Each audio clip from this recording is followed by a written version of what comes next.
এরে বান্দা আল্লাহ বলেন ওয়া মান ইয়ামাল মিসকালা যাররাতিন শাররান ইয়ারা, এক যারা গুনাহ নিয়ে যদি কবরে যাও দুই পাশের মাটি এমন জোরে চাপ দিবে গো বাজারের হাতটি ভাঙ্গা চুরমার হয়ে যাবে, সহ্য করা যাবে না।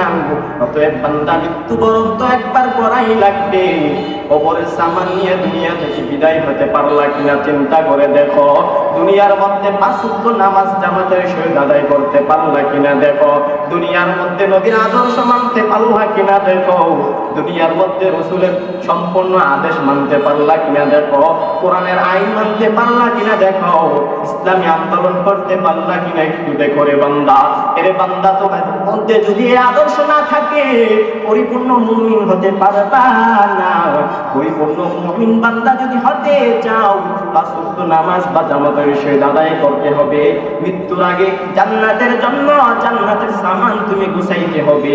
বান্দা যদি এই তাকওয়া অন্তরের মধ্যে না থাকে, সারা জীবন যদি মুসলমান বলে চিল্লায়া যাও, মুসলমান দুনিয়ার মধ্যে বলো, কিন্তু লাভ হবে না। দুনিয়ার মধ্যে তুমি মুসলমান হতে পারবা না। মুসলমানের বৈশিষ্ট্য তোমার অন্তরের মধ্যে থাকা লাগবে, ঠিক কিনা? এরে নবীর উম্মতের দল,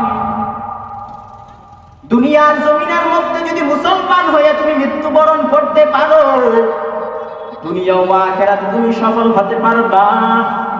আর যদি মুসলমান হয়ে পরিচয় না দিতে পারো, দুনিয়াও ধ্বংস আখিরাতও ধ্বংস। বান্দা মায়া নবী রাহমাতুল লিল আলামিন দুনিয়ার মধ্যে বলেন, ও দুনিয়ার মানুষ, তুহফাতুল মুমিনিল মাউত, মুমিন বান্দার জন্য মৃত্যুটা এমন একটা উপহার স্বরূপ।